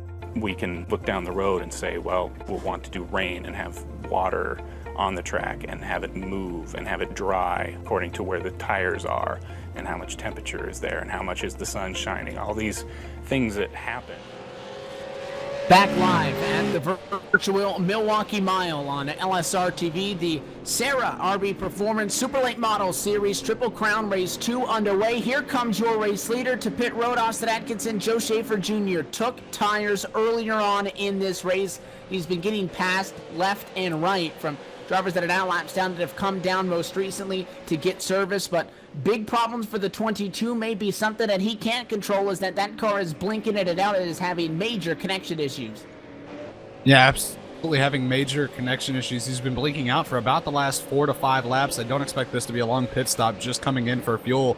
Casey Kelly was one of the first to come down to make a green flag stop. Saw that just laps ago, and he's been on the move ever since. Already up to P8, now back on the lead lap. Most of these guys are probably going to get their laps back as I'm sitting here watching the live ticker. Cars now coming back from being a lap down, so good news for them. The caution flag didn't come out. They didn't get trapped as we work lap now 114. Casey Kelly possibly going to be in the right place, right time to be able to get back up there into the race lead. We'll have to see where things settle here. Schaffer Jr. completing pit service, but again, that car not currently showing up in the sim. This puts Blake Brown to the front of the racetrack right now as far as running order. The 71 going to take over the top spot. He sits in front of Matt Eddy. You got Justin Brooks and the STRN 33. Still has tires, still not down pit road quite yet, but I mean, you look at Schaffer, who is still on pit road. Again, these race cars do take a while to get fueled up, but he's now 22nd, 1 lap down, or rather 15th and 1 lap down. So it looks like that the gamble would have worked if he had pitted about 35 laps later. The fuel's going to keep the 22 off the track. And now without fresh tires, Austin, I don't think the 22 is going to be able to fare much of a fighting chance when he comes up against a lot of these guys who just now have fresh rubber, because we saw the likes of Matt Rolfe easily getting around him. The 51 is a lap down right now in 9th position, so going to be very interesting to see that who saved their tires for this longest run, and if that's going to be enough late race speed to make up the track position that you lost to the guys that took those just about past the halfway point in this one. Trouble for Ian Lane. Don't mean to stop that train of thought. Ian Lane fell out of the server here. He was having some connection issues also along with the 22. They both started about the same time. Looks like it has dropped him from the server. So unfortunate night for Ian Lane. And that is pretty much going to do it for him, as Casey Kelly still making moves to get around drivers and try to get back to the race lead, or at least put him in the situation to take back the race lead once the drivers in front of him make their stops here, as there's 4 cars still out there. And now caution. Big race-changing moment here as a caution flag comes out in the middle of the final pit cycle. Ty Spearman turned around on the back straightaway. The caution flag is out. A little bit of a single car incident for the 92, where we had talked about took a big hit in 1 and 2. earlier in this race, and you saw the accident happen live down the back. That car damaged. You'll take a look at the replay right now. Just got sideways. Did a good job of hanging on to it, but got hit by the 87, who had absolutely nowhere to go. Derek Holtzhausen gets into him, and then he spins back across the racetrack, and as they dodge and weave trying to get around them, the 44 spins into him. Eric Almirola-esque trouble for Paul Fugate, who couldn't see the wreck in front of him due to the 05. 05 ducks out of the way, and 44 locked him up and spun into that. And unfortunately, the Lions Club International Chevrolet of Paul Fugate is in this incident also. We did see Joe Schaffer Jr. come back down pit road, though, on this most recent run. He got his service, brought it back down. I think for all intended purposes, the 22 shot is done. Now here's what you have to note. David Krikorian, Justin Brooks, Blake Brown, and Matt Eddy. Justin Brooks, we know, didn't take tires. David Krikorian has not taken tires. There's at least 2 drivers out of that top 5 that haven't taken tires yet in this race, and we only have 20 laps to go here. And Krikorian going to take those 4 fresh tires that most recent time down. The big advantage that these guys are going to have as we take a look at the pit road plus and minus, Austin, is the guys that started off this pit cycle got their tires. They were fast, but for the most part, they're, laps down. Guys like a Derek Holtzhausen, who's 1 lap down, a Daryl Hamlin, a Wade Tashida, all 1 lap to the negative right now. Matt Eddy staying out in the 88 car. That's not going to allow all those guys to get back to the lead lap. Only 1 driver going to be able to get the lucky dog. They'll rejoin our leaders on the lead lap. But other than that, because not everybody on the lead lap came down pit road, they're not just going to be able to get waved by and go. Ty Spearman will get the EOL for causing that caution, but this puts a lot of guys who thought that they were going to be in prime position when everything was going to cycle through in not the best of predicaments. Casey Kelly rides in second. That car has not come down pit road under the caution flag. Cody Kelly not coming down under the caution flag. You got a lot of guys that already took their tires up front, and you have David Krikorian, who again won the first Triple Crown race on the year. Going to grid up in 7th. He's got brand new tires. Question is that going to be enough of an advantage for him to get around 6 drivers? I know the David Krikorian that I've raced against countless times. I would say I don't think there's an amount of cars in front of him with fresh tires that he won't try to get around, whether it is, by force or if they choose to move out of his way. 7 cars, not too many in his way with the short amount of laps that we have left here. So I'll be curious to see exactly what DK can do to try to get back up there to the lead. We mentioned that he had done well here previously, had won a race here, if I do recall, and looks like he's looking to double up here. The lights on top of the pace car are out, and we get set for a restart within the final 30 laps in this one. If I can guarantee one thing, it might be that this next run may not be as long as the next one. Cautions breed cautions late. You have drivers on different tire strategies, all chasing down some extra bonus points in the championship, all trying to chase down a good points night in the Triple Crown Championship as well. This one may be getting very fun. Matt Eddy in control of this field. Going to go to the outside of the racetrack. The pace car going to take the sharp left-hand turn down to the pit lane. And the green flag sets to drop. Green flag flies back underway in a dead even restart at the front of the field. Meanwhile, everybody trying to get to the bottom when 1 and 2. That's the place to be. Down to the bottom of 71 in the middle. 3 wide now out of turn number 2. Still 3 wide. The 88 up high. Those guys on slower tires. It was the 66 and the 71 who got put down on the inside line. The 71 looked like he was a little loose there through the middle of the corner, but now it's the 33 to the back bumper of the 75. And man, oh man, if this doesn't look familiar in the top 3, it's Kelly, Brooks, Kelly once again, and Brooks is on the move trying to get to the back of Casey Kelly, who pit several laps ago. Brooks, the one with the fresh rubber now. We'll have to see what happens. Can he close the deal here in the last 20 laps? Your control car on that restart, Matt Eddy, old tires, goes from 1st to 8th in one circuit of the virtual Milwaukee Mile. Now to the top spot. Here comes Justin Brooks. He was able to kind of manage that car mid-pack, and now with those tires going forward. But look at the 66, a blistering pace by David Krikorian to the inside on the 75 machine, already up to third. Justin Brooks in his own right closing in quickly on Casey Kelly, but the 66 might beat him there as they go into quarter number 3 to the inside, and new race leader at lap number 125 and 25 laps to go. It's the Wheelin' and Dealin' Motorsports Toyota Camry of Justin Brooks to the race lead down to the end of this one. That'll drop Casey Kelly back to second, just in front of a hard-charging David Krikorian, who the last time by earned a lap time even to Justin Brooks, but he's closing the gap nonetheless. Brooks has pulled possibly the strategy to win the race. I told you if I were him, I'd sit back there mid-pack and just kind of hang out. That's exactly what he did. He got to the end of the race. Caution flag worked out in his favor when we didn't think we'd see another one for the remainder of the race. And you have to sit here and think that Brooks was probably under the same impression and was probably quite excited to see that caution flag came out. Don't know exactly what David Krikorian, what his strategy was coming in, but it looks like it's worked out in his favor also, as he's about to make the move now on the 05 of Casey Kelly. I know Brooks and David Krikorian, obviously good friends here in the iRacing service, so it'd be fun to watch those guys get up there and battle, as I'm pretty sure that that would be a pretty fun battle to watch. But I don't know that DK's got the speed in that car to run with Brooks. DK got pretty heavy right front damage here, Evan, so not quite sure what that has done with the suspension, but Brooks, for the most part, pretty clean in this one. And to the inside, through clear, no problem. Quarter number 1 going to be the location of that pass. David Krikorian does take second. Nobody else for them to get through. It's straight up one-on-one now at the front of the field. Justin Brooks, who started this race in third position, runs right now in your race lead.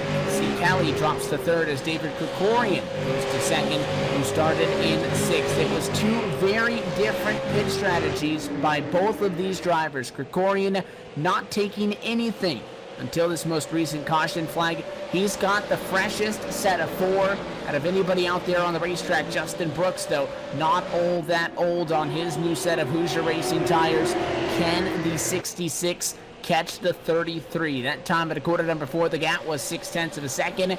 Updated number going to be a little bit more. So Justin Brooks, small advantage of the clean air, maybe a little bit of an upper hand of the fact that that car a little bit cleaner than 66, and whom he fights against right now is leading this race. Tell you one thing though, Justin Brooks does not want a caution flag to fly in this one. If he's able to maintain the gap, a yellow at any point would group everybody back up. For the most part though, a lot of fighting going on between guys that are really slow in comparison to each other on old tires, the guys on new tires getting around them. Those are some of the most difficult situations to avoid contact in when the closing rate is that quickly. We have 10 drivers just on the lead lap. After all of that, contact down in corner 1. How about this? The 7 of James Linkowitz pointing the nose to the 05 of Casey Kelly. Spirited fight for the final step on a podium.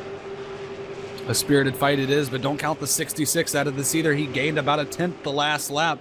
He is making time now. The car has finally settled in, and he may have the speed to get back to your race leader, Justin Brooks. So good battles going on right now throughout the top 5 in this one, and it looks like that time, again, David Krikorian about 1/10 faster than Justin Brooks, so he may have figured that machine out. We'll have to see if he has enough time to catch your race leader, and should he gain 1/10 a lap, it looks like he might get to him, and we might have a last lap battle here. We'll have to see where things settle out. But a good battle is now the 7 has made the pass on Casey Kelly. Casey Kelly thought the better of it and said, I better not race him too hard. I don't want to get taken out of this one. So Casey Kelly drops to P4.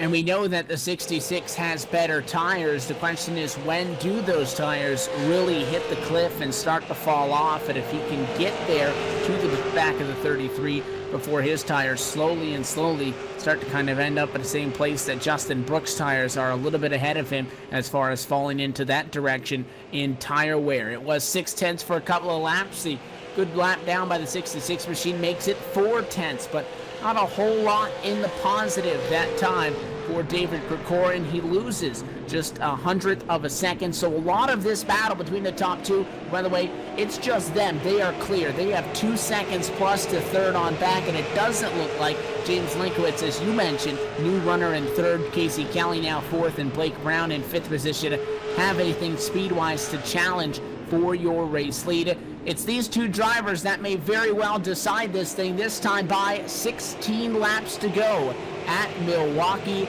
and it could be really just the thing of who can keep that car straight, who can keep it more consistent. I can guarantee you that 33 machine, although he doesn't want to, you can see that 66 challenging in the rearview mirror, almost a psyche thing going on between the top two. Oh yeah, absolutely. These guys have run together for quite a long time, so they both know each other's driving styles.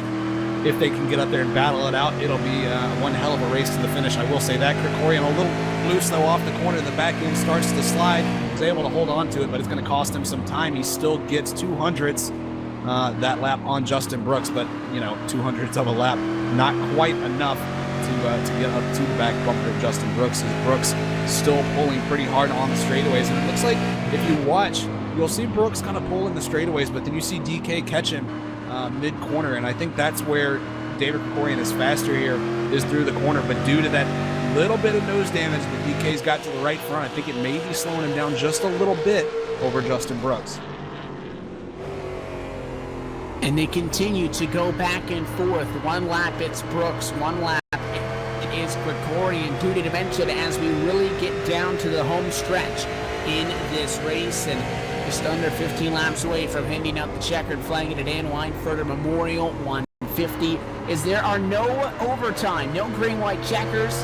150 is the set distance, no more, no less. So if a caution does come late in this race, within the final 4 laps, this race would end under a caution flag racing condition. So Krikorian knows that he needs to get going if he wants to be able to go back-to-back after winning the first Triple Crown race on the year at Five Flag Speedway, trying to take the second, which would almost all but guarantee him a very good finish, if not the championship and the Triple Crown points, assuming he can just get away with a decent result in the season finale. Very difficult to be able to play the strategy right 2 races in a row. He's done enough to get him in a spot to fight for it, but now the common denominator is that he's losing a little bit per lap. Justin Brooks by a little bit now, just over half a second. Do have some lap traffic that may be a minor factor in all of this. Looks like Matt Eddy very quickly being closed in by your race leaders after the 88 led us to the green flag for this most recent restart. He'll go high, get out of the way, and won't be a part of that fight. 66 made some ground, but it looks like the car is just ill handling in turn 4. 1 and 2 is fast for Krikorian, but 3 and 4 just seem treacherous. It seems like that car is still just on edge. He did gain about a 10.5 that last lap, so the back bumper of Justin Brooks got a little bit closer in the windshield of that 66 machine. He just has to keep digging. He knows he's fast in 1 and 2, maybe a little slower on the straights, but turn 4 has been ill to him thus far with this run, as it looks like he might get a better run off this time. Looks like he's able to do so. Still a little loose in the back end, but he does make up ground. We'll see what the lap times settle out to, and it looks like a 4:28 to Brooks 5:12, so about another half a tenth there on Justin Brooks. If he can just continue to dig here, he may be able to catch him in the final laps. And again, these guys continue to have no consistency when it comes to what that gap is. A couple of laps, Krikorian got it down to 4/10, and it looked like Brooks was going to run away with it. Now it is down to 0.3 of a second and inside of 10 laps to go. Brooks Krikorian 3.7 seconds back in third is James Linkowitz, who is going to have a great finish in this one, coming home 7 in the first of these Triple Crown races. A good result for that Ford, going to keep him in the Triple Crown title hopes going into the final round of this one, which would be the season finale in the third Triple Crown race of 3. But all eyes at the front of the field, and we keep a half an eye on the rest of the field, scanning to see if we get any late race trouble. This time by 8 laps to go. He's there. He's a car length off the back bumper. Question now is if he can get to him as he used the bumper. 0.2 of a lap, or 0.2 that last lap, for David Krikorian. That was the amount gained on Justin Brooks. Justin Brooks was having some issues on entry through the center, and David Krikorian was able to capitalize on it. Now the question is, can he get around him? That's what's going to be difficult here. These guys essentially running the exact same line, same braking point, so somebody is going to have to differ either a line or a braking point into a corner to try to get underneath. And we'll have to see what David Krikorian can do with it. He's right there. They're running even lap times now. Now the question is, before time winds down, can David Krikorian get underneath and then clear the 33 of Justin Brooks? Half a car length between the top two at Milwaukee. This time by 6 laps to go, and it's a wheeling and dealing battle up front. The Toyota of Justin Brooks leaves. The Chevrolet of David Krikorian trails. Decent run at quarter number 4. Does he throw it in this time, or does he continue to wait till still play the Predator game and stay behind the 33 machine? May wait till the last possible moment to get this move in, because once you get around Justin Brooks, because these guys are so close in speed, Austin, if he does it too soon, might even give a chance for Brooks to go back at him, regain some momentum, set him back up for a crossover. So the 66 trying to set him up. Great run, though, out of 4. You were talking about earlier with this flat racetrack. The exit is going to be the most important thing you can do. That time by at 5 laps to go. Still a car length, but the 66 looks like he's starting to push up the hill more than Brooks, and Brooks may be scooting away just a little bit as they both try to find the sweet spot. The exit of the corner still hurting DK. He slid off turn 2. He slid off turn 4 the previous lap. Got to get the throttle control going here, as it looks like exit is what's going to be important. Brooks and Krikorian running pretty much identical entry through the center, but the exit is making all the difference. When Brooks has issues on exit, DK is able to capitalize, but it seems like these guys are playing opposite. So when one has an issue, the other one's great, and then vice versa. We'll have to see if DK can run smooth these last final laps here, as it looks like on exit again, slides the back end just a little bit. And he may have burnt up those tires trying to catch Justin Brooks. He's still in contention as he's right there on the bumper of Brooks. We'll have to see if he can make that pass, though. It's a very you go for a bump and you give him anything more than just the slightest of taps, it could get ugly very quickly. 3 laps left on the board at Milwaukee. Justin Brooks has been able to hang on since the drop of the most recent green flag on the restart. He's got 3 more circuits, now 2.5 to do it. The 66 of Krikorian has gained and then has lost. It's been an up and down battle in this last 20-lap stint. Right now, 2/10 is what he needs to overcome. Really hooking it up on the bottom. Great exit that time at a 4. He'll close it in a little bit as popsicle sticks in the air. That's what he needs. He needs exits like that. He needs to be able to get off the corner straight and sound, rather, with the back end of that machine. The back end likes to slide out on that 66, as you'll see it do right here a little bit off of turn number 2. Not as bad that time. He makes up a little ground. Scrub the wall just a hair there. As now we go down into turn number 3. The question is, can he get a good exit here? It's going to make all the world of a difference. He was faster through the middle of the corner on Brooks. He made up a little bit of ground, utilizes the curb, gets the run off the corner, but Brooks also getting a pretty good exit there as 1 more lap to go. White flag in the air.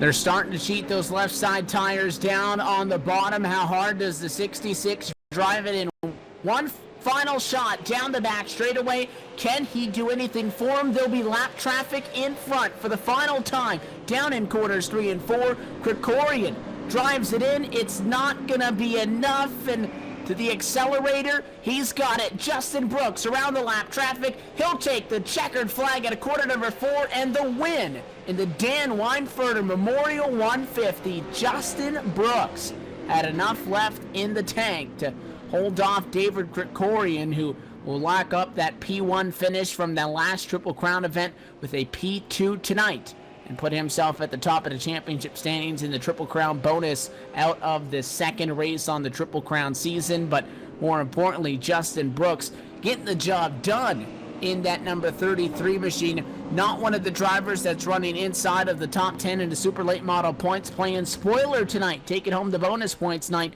finishing atop the pile. But a great fight between those two. They kept it clean all the way to the end, and almost a late race scare there on the last circuit around the racetrack. Brooks will hold on, and rightfully so. He's got some celebrating to do. Yeah, absolutely. You'll see some guys come down on the front stretch here to give him a little congrats, but DK and the 33 of Justin Brooks with a hell of a race there, a hell of a battle at the end. DK unable to get it up there to try to get it done.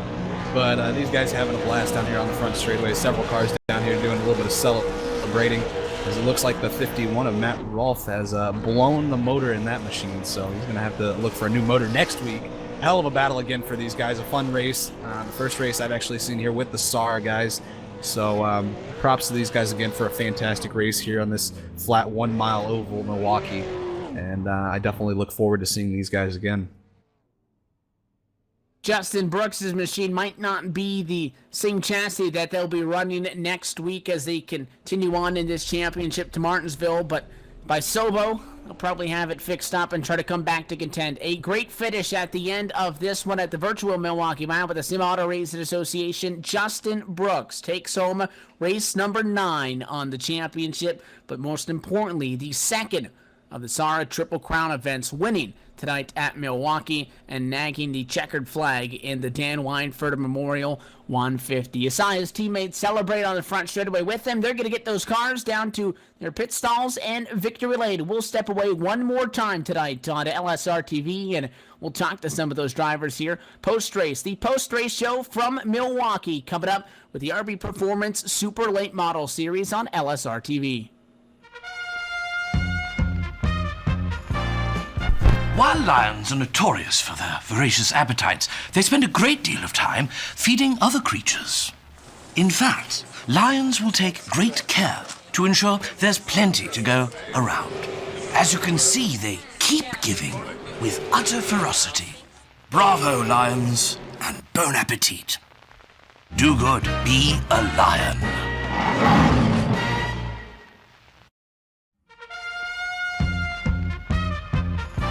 Once its sights are set, nothing can stop the ferocious lion from capturing its prey.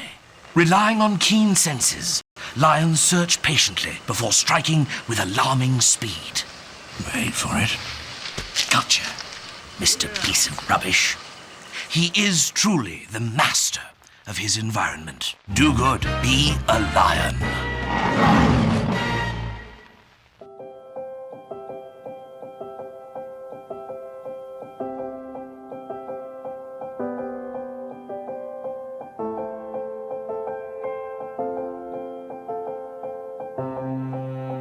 Trucking has always been a part of me.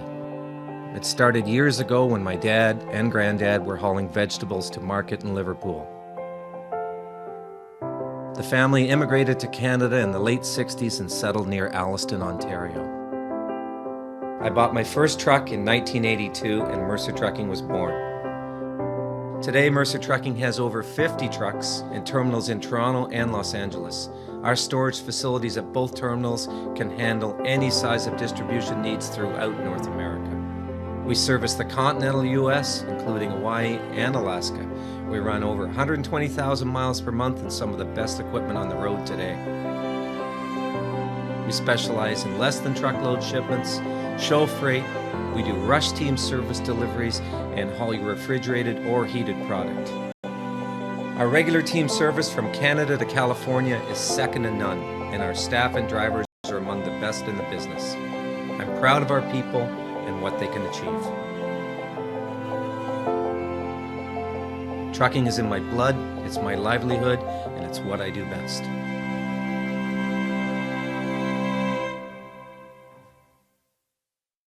Back live at a virtual Milwaukee Mile on LSRTV, where the RB Performance Super Late Model Series Race 7 with the SARA Sim Auto Racing Association is in the books. The Dan Weinfurter Memorial 150 comes to a close tonight with Justin Brooks finishing on top of the podium. It was a spirited two-car fight at the end of it all that involved pit strategy being one of the major factors. In the end, Brooks gets it by 3/10 over David Krikorian. We welcome you back into LSRTV for the LSRTV post-race show from the Milwaukee Mile, and we're going to get things kicked off, and appears we've caught up with the driver that started this race on the outside of the front row. P2 when they started, a P3 when it was all said and done. A podium finish tonight for the driver of the number 7 machine, James Linkowicz. James, first off, congratulations. 7th in the first Triple Crown race, 3rd tonight. So keeping that car up in the conversation for that Triple Crown championship at the end of the year. But What a race, like we saw in the first one. Funny timed cautions, the pit strategy, all of that was a factor.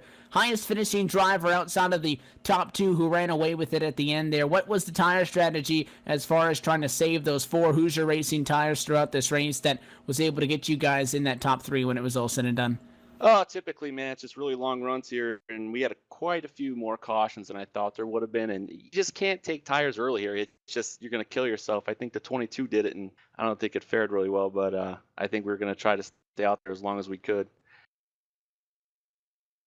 Everything works out in the end for the most part. You guys come home third, just in front of Casey Kelly there. We saw a lot of guys, obviously when you get those fresh tires, it's going to be very quick laps coming after that. You guys come home in third at a Milwaukee Mile that very different from what we saw at Five Flag Speedway for the first race of this Triple Crown. Obviously, an entire championship in the works here, and tonight round 9 total in that championship as you entered 4th overall, 92 off the top spot to Cody Kelly in the overall points. But a track like the Milwaukee Mile, what are some of the big challenges you guys were faced with tonight being such a flat racetrack, not a lot of banking to lean the right side of the race car up on? You need that forward drive off the corner. That was a big thing we focused on, and we made some adjustments right before the race that really helped that. And I think if we would have stayed with what we had prior to the race, it probably would have been a lot worse. You can't be loose off here. You lose so much time off the corners and so much momentum, it just kills you. We take a look at this championship now for the overall RB Performance Super Late Model Series. You guys, again, coming to tonight 4th overall and finish well in front of Joe Schaffer Jr. tonight after the number 22 machine was leading. He guessed wrong, though, on the tire strategy when it was all said and done. Still a couple of races left to close out this season. Martinsville, you guys are going to be headed to the outer loop at the Irwindale Speedway and then back on with us at South Boston for the season finale for Sobo Championship and as well the 3rd Triple Crown race on the year. You guys sit 4th right now. How high do you think maybe you can get that 7 car in the standings with 3 to go? I really want to contend for that championship. If not, I'd like to take the Triple Crown if possible, but we're going to take everything we can get. Well, a step in the right direction for sure, taking advantage of the extra points on the line tonight with a strong podium coming home in 3rd, James. Before we let you go, anybody behind the scenes as far as sponsors and shout-outs you want to thank? What we got you here? Everyone on the posse, especially Ty Majeski and I for being on the box and making adjustments for me. I really appreciate all that help, and that definitely helped with tonight's finish. All right, well, congratulations yet again on that 3rd place. We wish you the best of luck in Martinsville, best of luck in Irwindale, and we'll see you later on in the month here on August the 27th at Sobo for that championship. Best of luck there. Hopefully, for your sake, you'll be not only in that title fight for the Triple Crown, but as well for the overall points. Yep. Thank you, Evan. Again, it is the driver that comes home 3rd tonight. James Linkowitz started 2nd and takes home a podium. Big points tonight for the driver that is trying to stay inside of this championship discussion. 5.1 seconds was the distance between him and eventual race winner Justin Brooks. Just a little bit further down the pit lane, caught up with the driver that comes home in 6th place tonight. Rather, started up in 6th place and comes home in 2nd. Austin Atkinson, you're on the pit lane and you've caught up with David Krikorian. Yeah, I have. I keep telling him he's got to stop running my number in the 66, but he claims it's his, and maybe I ought to give it to him. He had a hell of a race here tonight, a hell of a finish, and the pit strategy worked out for you guys, DK. You guys, you and Brooks were running back mid-pack towards the middle to end of the race. Didn't think we were going to get a caution before the end of it. It looks like it worked out in your favor. You guys got up there. You battled hard. It looks like the drive off the corner was hurting you there, was it not, DK? The drive off the corner was pretty much, I think, hurting everybody because everyone around that I raced tonight was really, really loose. I know my right rear at the end of when we went and got tires was down into the 40s. Somebody I heard was their right rear was down into the 30s as far as their percentages go. Yeah, so definitely taking a toll on tires, and this is my first time here with the group, so I was very interested when I heard that there was a tire limit here in place, and that definitely made for a more interesting race, to say the least. What was the strategy coming into this race? To just kind of play it by ear, or was the strategy from the start to go as long as you could on that original set of tires before you had to come back in to take a fresh set? Try to go as long as we can so we can get the more benefit out of the tires later in the race, but with how few yellows we had tonight, it was just kind of the next yellow we need to get in. It got to a point where we were just committed to running it as long as we could until we got a yellow, and if we didn't, then oh well. frankly, we shouldn't have finished second tonight if it wasn't for that yellow. Yeah, absolutely. And obviously, again, it worked in your favor at the end of this one. We know there was a good battle with you and Justin Brooks there at the end of this one. Obviously, you and Brooks, no stranger to the iRacing service by any means. But did you have what it took to get up there and get around him? I know it was kind of an up, back and forth battle. You know, you'd catch him and then you'd lose a little bit, and then it looked like there in the last 10 laps you might get up there and be able to battle with him. But again, the exit of the corner, just a tough place tonight, especially with that 66 machine. And I know you had some right front damage to that machine. Was that hurting you at all? Did it, knock the toe out, or was that just strictly cosmetic? It did knock the toe out, but it did hurt straightaway speed just a tad. Not like bad enough to really affect it, but if it was one of those, if I had barely gotten a run, it probably would have stalled out quickly. I would have needed to really get a huge run on Brooks to get position on him. Definitely, and it looks like you've done pretty well here with the Triple Crown so far. You got first in the first event, second in this one, and we know for the next one that'll be the final race. And it looks like you're in pretty good contention to go ahead and take the Triple Crown Championship. Any special plans for when you guys go to Sobo? Any big things that you want to share, or any strategy you think could take the win there? Probably pray. Obviously, Sobo being a small track, when something happens, it usually turns big pretty quick. I know even here at Milwaukee, being a mile oval, we saw, I don't know if you heard over the radio, but during a few of those cautions, there was some late braking applied that ended up in some more damaged cars than probably necessary. But that's just unfortunate. It happens at some of these short tracks. But you'll get ready to go set to Sobo when we see you guys again. Until then, before I let you jump out of here, anybody you want to thank? Any sponsors, friends, family, anything of that nature? I want to thank Short Track Racing Network, Wheel and Deal Motorsports, Justin Brooks for, frankly, last minute getting the final changes needed on this setup, because we ran what we had last season in practice, and it needed kind of an overhaul compared to what last season was. Absolutely. Well, again, hell of a race for you guys here tonight. We look forward to seeing you once again and hopefully fighting for that Triple Crown Championship. That was your second place finisher, David Krikorian, and now I believe Evan Pasoko has caught up with your race winner and teammate to DK down in victory lane. Justin Brooks climbing up out of the car and getting a drink here after a pretty long event in these super lates, and I'm sure he was wheeling that car. I know a few times he came over and said, hey, I need some new tires. Evan, you got Justin Brooks down there? Well, it does say on the side of the race car, Wheelin' and Dealin' Motorsports, and they were wheeling him at the end just by 0.3 of a second when it was all said and done. Does the 33 machine of Justin Brooks take home the checkered flag and win tonight's Dan Weinfurter Memorial 150 over team car to the 66 of David Krikorian. Justin, congratulations. No stranger to victory lane here on LSRTV in these short track cars, but the strategy of these Triple Crown events, unlike for the drivers that run the entire season with the RB Performance Super Late Model Series, is they don't get tires at all. You guys had to manage one set. You could have taken all four. Many drivers went two at a time and two at a time. It was a discussion that we had at the last Triple Crown event as well. You guys started third. You finished on top. What was the right call to put you there? It was definitely a pit strategy to begin with. We started off the race strong. Didn't really have much practice in Myrtle Beach the whole week, and got back just in time for the race. 20 minutes of practice, threw in an old setup. Thought it was pretty good, but turned out to be real loose after 25 laps. The cautions didn't help good to the first caution, but after that, every caution was getting looser and looser and looser till I couldn't hang on anymore. So I decided to pit when we had that one caution and put a lot of wedge in it, put some gas in it so I could make it a little bit longer, because I thought it was going to be a long run, and sure enough we did, and got into third because of it, and had a caution fortunately, and went down, took some tires, made another adjustment, and was clear sailing from the end trying to hold off David.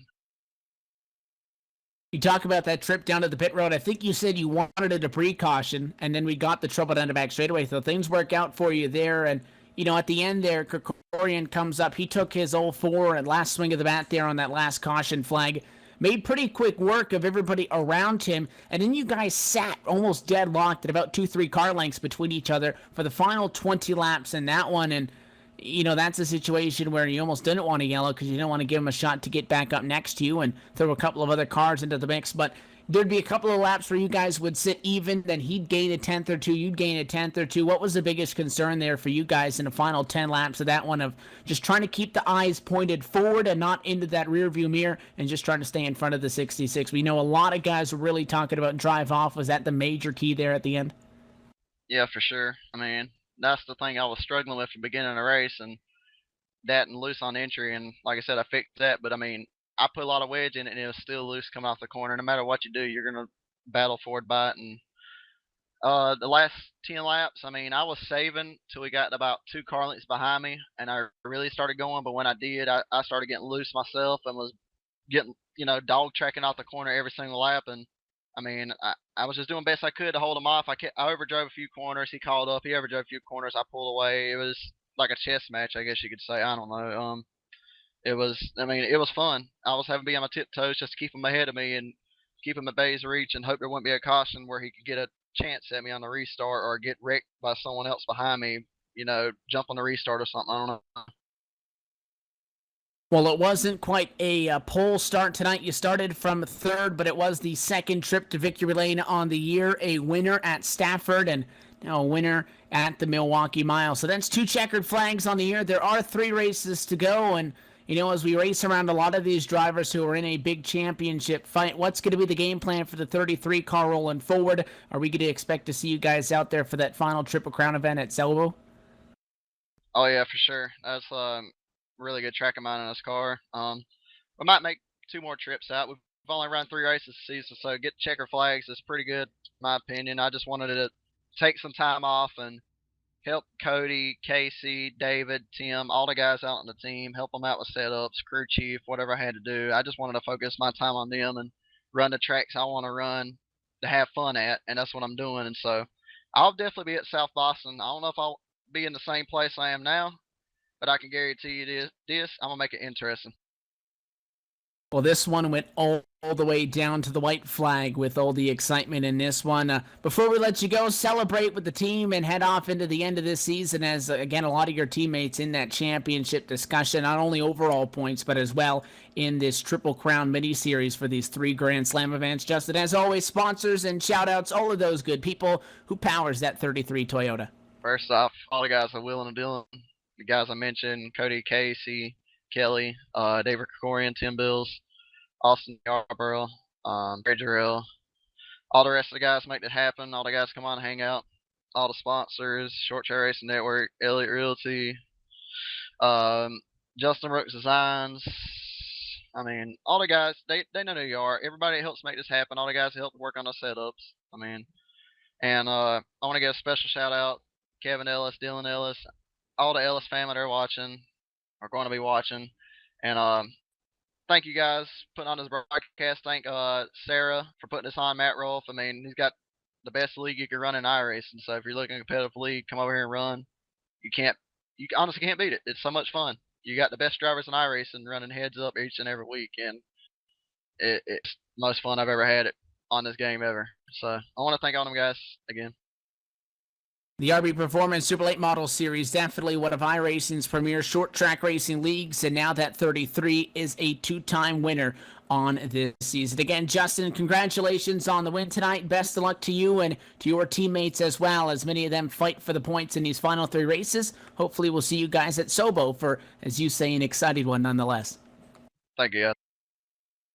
So your winner tonight, Justin Brooks, puts the Wheelin' and Dealin' Motorsports Toyota Camry in victory lane tonight. He wins again the Dan Weinfurter Memorial 150. Going to pass the microphone back over to Austin Atkinson, who's caught up in a pit lane with the driver of the number 51 machine in tonight's race when it was all said and done. Matt Rolfe comes home with a 9th, and Austin, I believe you've caught up with him down in his stall.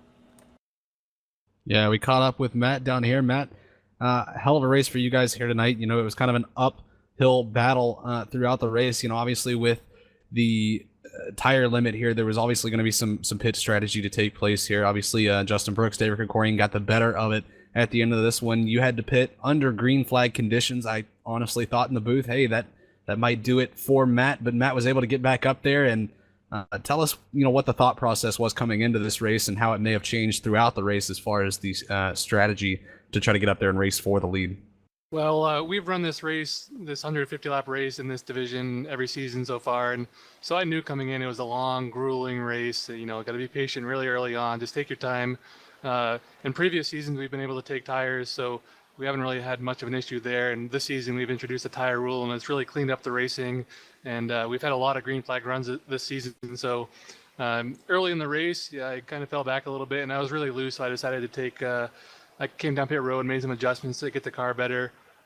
Made sure I was good on fuel early on in the race, and then we had that long green flag run, and we've had really long green flag runs the last couple of races, so I didn't know if we were going to have another caution, so I gambled and came down pit road under green flag, hoping that I could, you know, make up enough time under green flag to get back up there and maybe pick up a few spots from where I was running, and I ended up getting back on the lead lap, and the caution flew after that. And so once that happened, all the guys that hadn't pitted yet were able to get new tires, and I was just a sitting duck at that point. But I knew it was going to be a long race, and the strategy was going to be key. Still not a bad finish, a top 10 for you. You came home ninth, so we have to give you, props for that. This Triple Crown is definitely something that I have never seen done in a league, so it's definitely been interesting to watch this develop. And I know the Triple Crown will go to Sobo next. Do you have big plans for Sobo, or is it just kind of you got to survive? Well, Sobo is also our season finale, so we'll be crowning a league champion or division champion as well as a Triple Crown champion. It looks like Krikorian's off to a good start there. It's another long race. Last season we had 175 laps there, and we ended up having a caution around lap 75 and went green the rest of the way. And so I expect a similar race this season. It's going to be another long race. Going to have to just to survive early on, stay in the lead lap as long as you can, and kind of see how the strategy plays out. That's the one key thing with these limited tire races is it's a gamble pitting early, and sometimes it pays off, or sometimes you can wait and take tires later and it pays off that way. So that should be an interesting race. We've got a good championship battle shaping up and a good Triple Crown battle shaping up. So I'm kind of interested to see how the rest of the season plays out. Definitely interested to see how it's going to play out tonight. Was obviously tough on the tires. Sobo probably going to be a little more tough on the tires. So strategy there going to be even more important at Sobo for the final Triple Crown event, and also the season finale here at SARA. Before we do let you check out, Matt, I want to give you the chance for an open mic. Let us know who makes it happen for you here at the SARA Triple Crown event here. And again, congrats on a 9th place finish. Yeah, thanks a lot. First off, I want to thank the league sponsors that we have for our different divisions. We've got NEO Racing News, Northeast Ohio. He does a lot of racing coverage out there. He sponsors our SK division. We've got Emerald Designs, which is my own personal design company, doing some real-life designs on our pro late model division. And for super late models, we've got RB Performance, Parts and Chassis. They sponsor our super late models, and it's actually the car that was scanned for the super late model was out of the RB Performance shop. So that's where that car came from. So big thanks to our sponsors. I want to thank Kyle Holshausen. He's the one that kind of set up having these Triple Crown races broadcasted with you guys. So I got to thank him. Big shout out to him. Got to thank my teammates as always. Got to thank actually Joe Schaffer. He helped me out tonight with a setup. He ran a little bit better with it than I did until his connection ran out, but it was definitely a good setup from him, so I got to thank him. And lastly, well, I'll thank you guys as well for jumping on board with this. It's it's a privilege to have you guys broadcasting races for us, so I appreciate it quite a bit. And then now, lastly, I got to thank everyone in the league. This league is impossible without the drivers. We've got a lot of good drivers in here that show up every night for all 4 divisions and all season long. So without them, this league is impossible. So big shout out to everyone in the league. It's your 9th place finisher, Matt Rolfe, coming home again with the top 10. Looking forward to going to Sobo for the next Triple Crown event, where we'll catch those guys again. Evan, a hell of a race here tonight as these guys turned 150 laps, and it was quite eventful to say the least. Not too many cautions, but we had a good battle there at the end, and I definitely look forward to seeing these guys again, and next time it'll be at an even shorter track. So curious to see how that does for these guys. And again, congrats to Justin Brooks on the win. David Krikorian coming home with a 2nd place finish. Probably would have liked to have gotten up there for a win, but just didn't have the car underneath him here in this 150-mile race at Milwaukee. and 9 drivers finish on the lead lap in this one. Coming home in 10th, 1 lap to the negative, is the 4 of Cody Thompson. Do want to get a word in with the driver of the number 4 machine. First off, Cody, congratulations. A decent finish for you guys in 10th after being stuck back in what was a chaotic middle part of this field for the majority of this 150 lap race there. What was it like on track for you guys? It was pretty rough there after we got caught up in that wreck at the, I don't know what, lap 30 or whatever it was. It tore the car up pretty good. At that point, it was just kind of work on survival and try not to go a lap down. We didn't quite do that, but we were just trying to hold on until we could stop for tires. Tonight's race, 150 lapper as always here at the Milwaukee Mile for the second part of this SARA Triple Crown event. Special name though on this one, the Dan Weinfurter Memorial 150. I know a good friend of yours, and you had the 4-car, you had the tribute paint scheme on that tonight's race. In memory of Dan here, tell us a little bit about him. He was just an all-around good kid. I raced with him for 2 or 3 years. Back up in Wisconsin, and he was one of those guys that you could always pick him out because he has a big smile on his face and just like making people happy. And he was a good kid. We're gonna miss him, that's for sure. You guys put on a good show in his name tonight, and excited what up front that went all the way down to the end when it was all said and done. We turned to your team as far as this championship starting to come to a close here. There's 3 races left. You guys planning to make more starts? Yeah, I'm gonna try to. I think James is running for points, so we'll try getting him up there and keep him up there and see if we can't get him a championship. Well, the championship picture is still very fluid with 3 races to go. You guys are going to head off to Martinsville, Irwindale, and then we'll see you guys yet again when we go to Sobo for the end of the season. Again, Cody, though, just wanted to get a word in with you. Again, congratulations on the P10. Our thoughts are with you as well as with Dan's family, and hopefully we see you guys run strong here for the rest of the year. We'll see you at the end of the month at Sobo, my friend. All right, thank you, and thank you guys for everything you've done. That really means a lot for everybody. Again, that is your 10th place finisher tonight in the number 4 car. Cody Thompson driving that number 4 in honor of Dan Weinfurter. His good friend passed away this past week. A very unfortunate situation. We do extend our deepest thoughts and prayers to Dan's family and everybody affected by his early passing, who passed away at the age of 19, a 3rd-generation race car driver in Wisconsin. Tonight's race in honor of him. And Austin, you said there after you talked to the man that makes all of this happen, Matt Rolfe, that it was an exciting finish. The strategy element that comes into these Triple Crown races, always on the forefront of the talking points, and like we saw at Five Flags tonight, arguably a little bit of the luck of the draw, we'll say, from when the cautions flew, but more importantly, the strategy when it came down to when you were taking the tires is what set up Justin Brooks and David Krikorian to be where they were, to be out in front by themselves. And it was also nice that we had 20 laps so that it wasn't the single determining factor, because those guys got to duke it out and race hard at the end as well. Yeah, absolutely. Those guys knew coming into this race exactly what their strategy was, and it ended up working out for them in the end. There were several drivers that started making green flag pit stops.